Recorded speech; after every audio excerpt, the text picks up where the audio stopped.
Israel और फलस्तीन के बीच में जो समझौता था, युद्ध विराम का समझौता था, पहले 4 दिन का हुआ, फिर 2 दिन और बढ़ा और अब एक और दिन बढ़ाने की खबर आई है। लेकिन इस समझौते के बीच में जो उससे भी बड़ी खबर आ रही है, जिस पर कोई बात नहीं कर रहा है, वो ये कि फलस्तीन के दूसरे इलाके वेस्ट बैंक में इजराइल की बदमाशियां पहले से ज्यादा बढ़ गई हैं। जैसे जैसे इजराइल की बदमाशियां बढ़ रही हैं, वैसे वैसे दुनिया भर में प्रतिक्रियाएं भी आ रही हैं। यह अलग बात है कि हमारे हिंदुस्तान में सारा का सारा गोदी मीडिया और यहां तक कि यूट्यूब चैनल भी इस पर खामोश हैं। आज मैं इन दोनों के अलावा कुछ और चीजों पर बेहद जरूरी बात करूंगा। बने रहिए मेरे साथ, देखिए पूरा वीडियो।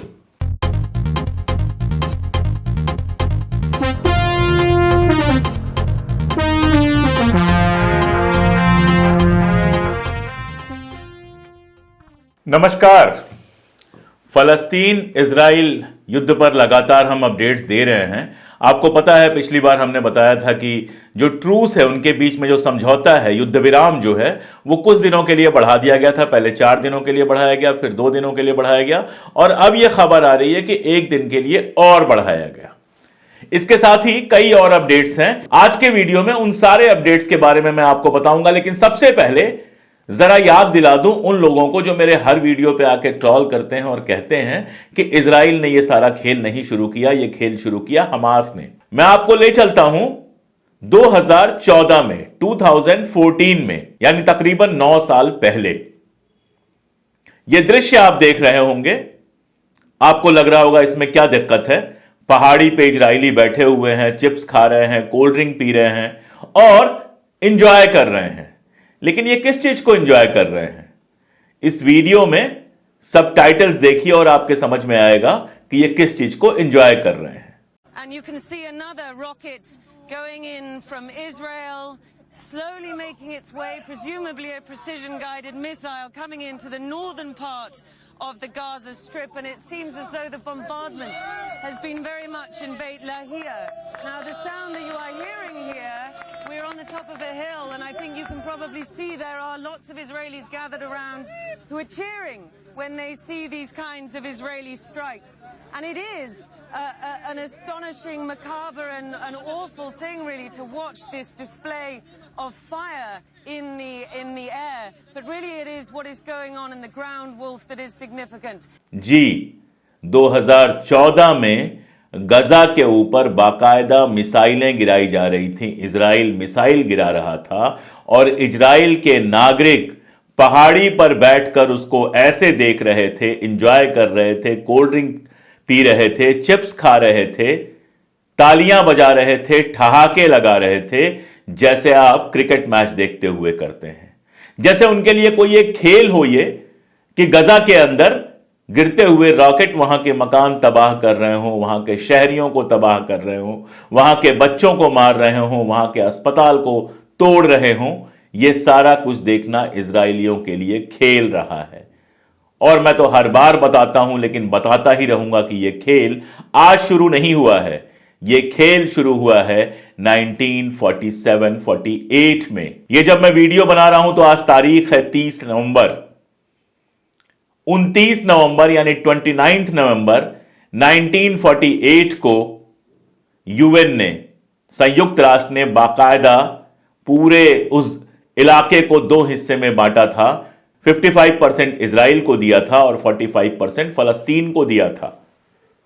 लेकिन इन 70-75 सालों में इजराइल ने पूरी तरह से फलस्तीन को कब्जा कर लिया है और इस कब्जे के पीछे खेल यही रहा है कि उसने हमेशा यह कहा है देयर इज नो पैलेस्टाइन, और वहां की जमीनों पे कब्जा करता गया है। उसके मददगार रहे हैं अमेरिका, ब्रिटेन और ऐसे ही मुल्क। एक जमाने में हमारा हिंदुस्तान फलस्तीन के साथ शाना बशाना खड़ा था, लेकिन आज हालात बदल गए हैं। तो यह खेल हमास ने नहीं शुरू किया। यह खेल 7 अक्टूबर 2023 को नहीं शुरू हुआ।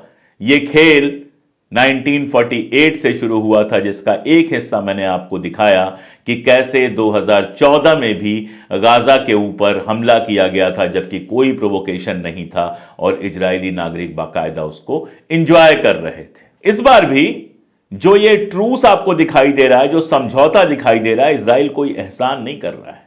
पूरी दुनिया में जो उसके ऊपर दबाव पड़ रहा है, पहले तो उसके चलते हो रहा है। मैं बताऊंगा, बहुत डिटेल में आपको बता चुका हूं, आगे भी बताऊंगा कि कैसे दबाव लगातार बढ़ता ही जा रहा है। और दूसरा यह है कि जो इजरायली नागरिक हमास के कब्जे में हैं, वो चाहता है उनको किसी भी तरह छुड़ा लेना, क्योंकि इसके चलते इजराइल में नेतन्याहू के ऊपर बहुत प्रेशर पड़ रहा है। नेतन्याहू को लगातार गालियां पड़ रही हैं, उसके घर के आगे लोग प्रदर्शन कर रहे हैं। नेतन्याहू को ही जिम्मेदार माना जा रहा है इस पूरी ट्रेजेडी के लिए। और ऐसे में नेतन्याहू चाहता है कि जैसे भी हो सके जितने ज्यादा बंधक हमास से छुड़ा लिए जाए। हमास भी बंधक छोड़ रहा है, और आप जानते हैं कि हमास से ज्यादा बंधक छोड़ रहा है खुद इजराइल।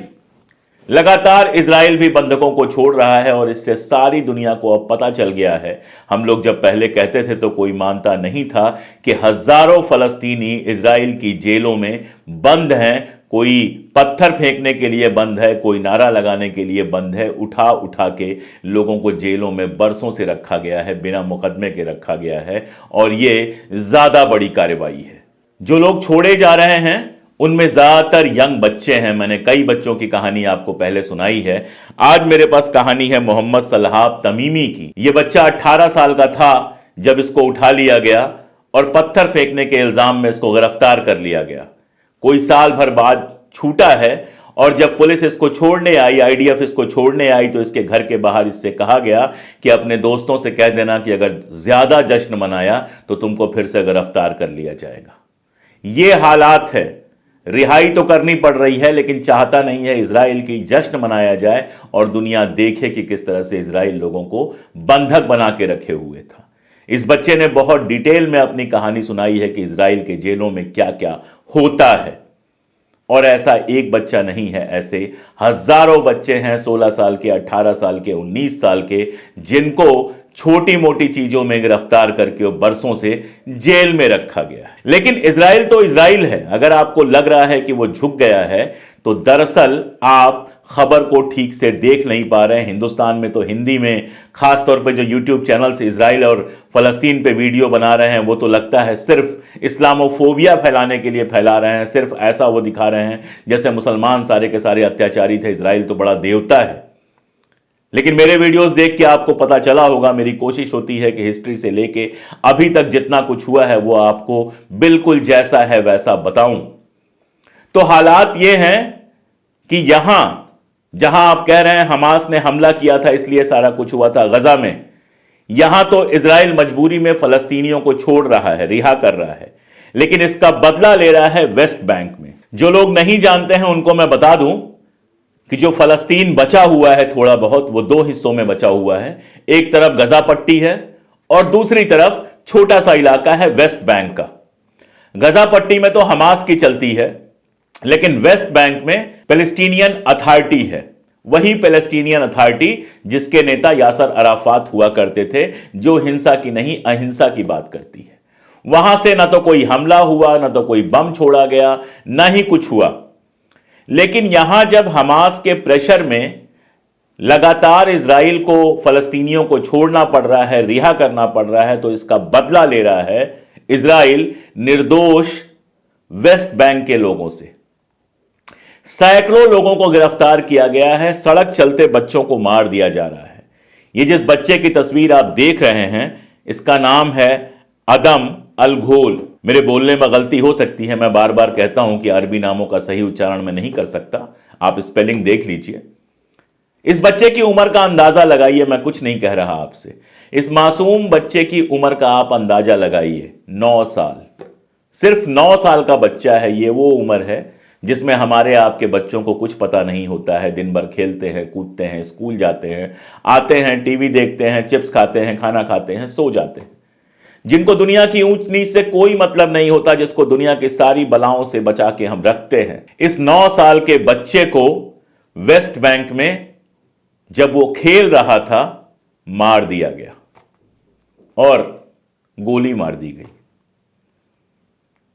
वेस्ट बैंक में ऐसे कई बच्चों को पिछले दिनों में मारा गया है, कई सारे लोगों को गिरफ्तार किया गया है, और कुछ लोग कह रहे हैं कि इस बार यह अगला नकबा है। नकबा का मतलब मैंने बताया था, महाप्रलय आप कह लीजिए, धक्का आप कह लीजिए, विपत्ति कह लीजिए, जो चाहिए कह लीजिए, गजा पट्टी से हटा के निशाना बनाया है इजराइल ने अब वेस्ट बैंक को, जहां अधिक से अधिक लोगों को वो मार देना चाहता है, गिरफ्तार करना चाहता है और जमीनें कब्जा करना चाहता है। जमीनें कब्जा करना इजराइल का सबसे बड़ा ध्येय है और दुनिया देख रही है।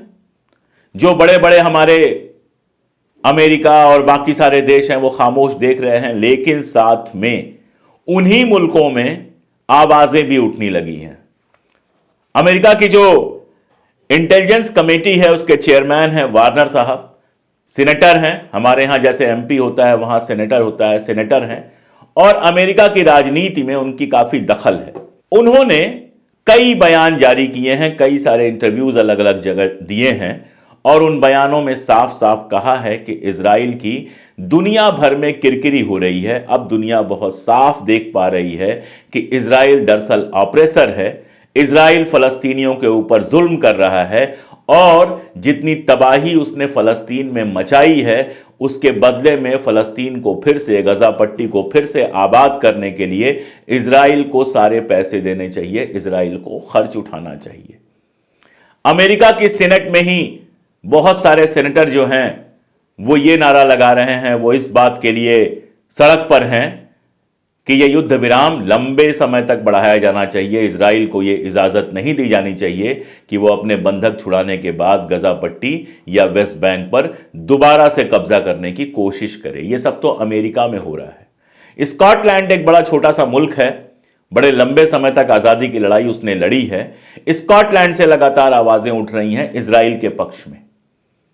बाकी आप जानते ही हैं, ब्रिटेन से लेके फ्रांस से लेके दुनिया भर में जुलूस निकले हैं और इस बार सारी दुनिया ये साफ साफ जान गई है कि ज़ायनिस्ट जो हैं इजराइल के, वो दरअसल हिटलर से भी बड़े फांसीवादी हैं। हिटलर और ज़ायनिस्टों के रिश्ते पर एक वीडियो मुझे याद आया, कल परसों मैं ऐसे ही सोशल मीडिया पे देख रहा था। एक औरत है जो जायनिस्ट है, दो औरतें जा रही हैं जो जायनिस्ट औरतें हैं, जो बीबी नेतन्याहू की समर्थक हैं, जो कहती हैं कि देयर इज नो पैलेस्टाइन। और जाते हुए उन्हें एक जुलूस मिलता है जिसमें कुछ यहूदी खड़े हैं, ऐसे यहूदी जो जायनिस्ट नहीं हैं, जो शुरू से फलस्तीन में रहते आए हैं मुसलमानों के साथ मिलजुल कर, और जो कह रहे हैं कि यह युद्ध बंद किया जाए, फलस्तीन को आजाद किया जाए। ये औरतें क्या कह रही हैं वो आप देख सकते हैं सबटाइटल्स में, मैं आपको बताता हूं। वो औरतें कह रही हैं कि हिटलर को तुम लोगों को भी मार देना चाहिए था। सोचिएगा, जो यहूदी पूरी दुनिया में ये कह के अपने लिए सहानुभूति लेते हैं कि हमें तो हिटलर ने बड़ा सताया था, वो अपने ही उन यहूदियों से ये कह रहे हैं कि अच्छा होता तुमको हिटलर ने मार दिया होता। ये उन यहूदियों से कह रहे हैं जो यहूदी ये कह रहे हैं कि हम, यानी कि ज़ायनिस्ट जो हैं या इजराइल जो है, फलस्तीनियों के साथ जो कर रहा है वो गलत है। यानी हिटलर ने जो किया था यहूदियों के साथ, आज यहूदियों का एक हिस्सा ज़ायनिस्ट जो है वही चीज फलस्तीनियों के साथ कर रहा है। और दुनिया भर के ढेरों यहूदी जिन्होंने हिटलर का होलोकॉस्ट देखा है, जिन्होंने जिंदगी भर वो दर्द सहा है, वो ये कह रहे हैं कि ये गलत हो रहा है। और सोशल मीडिया है तो ये सारी चीजें वायरल हो रही हैं। सोचिए, सोशल मीडिया नहीं होता तो मुझे इस वीडियो का पता कैसे चलता, मुझे कैसे पता चलता कि वहां ये सब क्या हो रहा है। और इसीलिए जब मुझे लगता है कि मुझे पता चल रहा है तो मैं अपने दर्शकों को जरूर बताऊं, क्योंकि हमारे यहां तो टीवी चैनल तो छोड़ दीजिए, यूट्यूब पर भी बड़ी लंबी संख्या में गोदी मीडिया का कब्जा है, जो एक्सपर्ट बन के आते हैं और सिर्फ इस्लामोफोबिया फैलाते हैं, मुसलमानों से नफरत फैलाते हैं, गलत खबरें देते हैं। एक और बड़ी अच्छी खबर है मेरे पास जो आप तक नहीं पहुंची होगी, क्योंकि हमारे यहां तो कोई कवर करेगा नहीं। युवाल नोआ हरारी एक राइटर हैं, दुनिया के बेस्ट सेलर माने जाते हैं, उनकी बड़ी अच्छी अच्छी किताबें हैं, सारी दुनिया में उनको पढ़ा जाता है। उनसे एक इंटरव्यू लिया गया और उस इंटरव्यू में इजराइल और फलस्तीन पर उनकी राय मांगी गई और उन्होंने बहुत साफ लफ्जों में यह बात कहा कि इजराइल जो कर रहा है वो गलत है, फलस्तीनियों के साथ जो हो रहा है वो गलत है। तो दुनिया भर के सहाफी, दुनिया भर के लेखक, दुनिया भर के फिल्म कलाकार, हमारे यहां हिंदुस्तान के अंदर कितनी खूबसूरत घटना है कि फिल्म फेयर चल रहा था, फिल्म फेयर के खिताब दिए जा रहे थे और एक मोहतरिमा ने फिल्म फेयर का इनाम तो लिया, लेकिन उस इनाम को समर्पित किया फलस्तीन के मारे गए बच्चों और मारी गई औरतों को देखकर दिल खुश हो गया। To all the Neelam Shekhar Krishnamurti in this whole world, to all the people, innocent people, children who lost their lives in the ongoing war which is happening in Gaza and Palestine. To all my villagers, to my farmers who are still waiting for basic necessities in their villages. लगा कि इस मोहतरिमा के पास तो वो हिम्मत है जो बड़े बड़े मर्दों में नहीं है, मैं उनको यहीं से सलाम पेश करता हूं। तो पूरी दुनिया में फलस्तीन के पक्ष में एक हवा बन रही है। पूरी दुनिया में जो छात्र हैं, जो राजनीतिकर्मी हैं, लिखने वाले लोग हैं, सहाफ़ी हैं, उनके बीच में जो फलस्तीनी केफिया है, जो फलस्तीनी लोग गले में डालते हैं, वो एक प्रतिरोध के स्वर की तरह उपजा है। तो मैंने कहा मेरे पास भी एक पड़ा है, आज इस शो का जब अंत करना है तो मैं भी फलस्तीन के समर्थन में इसे अपने कंधे पर डालकर इस शो के आखिर में पुरजोर आवाज में कहूं, फलस्तीन को आजाद करो, इजराइल को, बीबी नेतन्याहू को और बीबी नेतन्याहू के आसपास के लोगों को युद्ध का दोषी मानो, वार क्रिमिनल मानो, उनके खिलाफ सजा हो और वेस्ट बैंक में जिस तरह की वो हरकतें कर रहे हैं उन हरकतों पर रोक लगाई जाए, ताकि फलस्तीन और इजराइल आसपास दो पड़ोसियों की तरह रह सकें, ताकि यहूदी और मुसलमान इन नफरतों से ऊपर उठ के, जियोनिस्टों की नफरत से ऊपर उठकर जैसे सैकड़ों बरस से साथ रहते आ रहे थे वैसे साथ रह सकें, ताकि सारी दुनिया में शांति बनी रहे। इस्लामोफोबिया जो है ना, वो बहुत सोच समझ के फैलाई गई है। ऐसा नहीं है कि इस्लाम में सब पैगंबर हैं, सब देवता हैं। इस्लाम में भी एक पॉलिटिकल इस्लाम की पूरी धारा है जो दूसरे धर्मों से नफरत करती है और उसने हिंसा फैलाई है। लेकिन एक आम मुसलमान, एक आम हिंदू, एक आम यहूदी, एक आम ईसाई नहीं चाहता है इस तरह की चीजों में फंसना। वो चाहता है उसका एक छोटा सा घर हो, उसके बच्चे स्कूल कॉलेज में पढ़ जाएं, अच्छी जगहों पर चले जाएं, वो दिन में नौकरी करके जब शाम को लौटे तो सुकून की नींद ले सके अपने परिवार के साथ। दुनिया में कोई धर्म हो, कोई जाति हो, इंसान यही चाहता है कि शांति से रह सके। इसीलिए जरूरी यह है कि चाहे वो इजरायली हो चाहे कोई और, जो ये कट्टरपंथी हैं, इनको किनारे लगाया जाए, खत्म किया जाए और फलस्तीन और दुनिया के बाकी मुल्क आजादी की हवा में सांस ले सकें। 70 सालों से फलस्तीनियों के साथ जो हो रहा है, जिस तरह से उनको एक खुली कैद में रखा गया है, उस कैद से वो बाहर निकल सकें, अपने बच्चों को पढ़ा सकें, लिखा सकें, दुनिया में सर उठा के रह सकें, ये न केवल फलस्तीन के लिए जरूरी है बल्कि सारी दुनिया के लिए जरूरी है। जहां जुल्म होगा वहां जुल्म का प्रतिकार भी होगा, और जब जुल्म का प्रतिकार होगा तो हिंसा से हिंसा बढ़ेगी। अगर इजराइल जैसे आतंकवादी मुल्क होंगे तो हमास जैसे आतंकवादी संगठन पैदा होंगे। अगर हमास जैसे आतंकवादी संगठनों को खत्म करना है, अगर आपको यह चाहिए कि फलस्तीन शांतिपूर्ण तरीके से रहे, तो फलस्तीन के ऊपर जो इजरायली जुल्म है उसको भी खत्म करना पड़ेगा। इजराइल के जुल्म को खत्म किए बिना फलस्तीन में जो रेजिस्टेंस है, जो हिंसा है, उसको खत्म नहीं किया जा सकता। फलस्तीन में जो आतंकवाद आप कह रहे हैं वो इसलिए है कि पिछले 70 सालों से इजराइल ने एक आतंकवादी स्टेट की तरह काम किया है और इसमें अमेरिका और दीगर मुल्कों का उसको पूरा का पूरा सहयोग मिला है। तो आज की बात इतनी ही। जैसे जैसे अपडेट्स आएंगे मैं इजराइल पर आपको बताता रहूंगा, फलस्तीन पर आपको बताता रहूंगा। जैसे जैसे मेरे पास खबरें आएंगी, जैसे जैसे मेरे पास अपडेट्स होंगे, मैं आपसे शेयर करूंगा और मैं ये काम लगातार कर सकूं, मैं अपनी बात लगातार कह सकूं, मैं कैमरे और सत्ता दोनों की आंखों में आंख डालकर सच कह सकूं। इसलिए जरूरी है कि मैं आपकी ताकत पर खड़ा हूं, जरूरी है कि मेरी नींव आपकी ताकत पर बने, और मुझे आपकी ताकत तभी मिल सकती है जब आप लगातार हमारे वीडियोस देखेंगे, दोस्तों तक पहुंचाएंगे। अगर मदद हमारी कर सकते हैं तो मदद करेंगे। चैनल की एक छोटी सी मेंबरशिप तो आप ले ही सकते हैं, 89 रुपीज पर मंथ की मेंबरशिप है, वो आप ले सकते हैं। बाकी भी जैसे हमारी मदद करना चाहें, सुपर थैंक्स देना चाहें, हर चीज का स्वागत है। आप हमारे साथ आएंगे तभी हम कैमरे और सत्ता की आंख में आंख मिलाकर सच कह सकेंगे। बहुत शुक्रिया। एक बार फिर से फलस्तीन को आजाद करो, फ्री Palestine.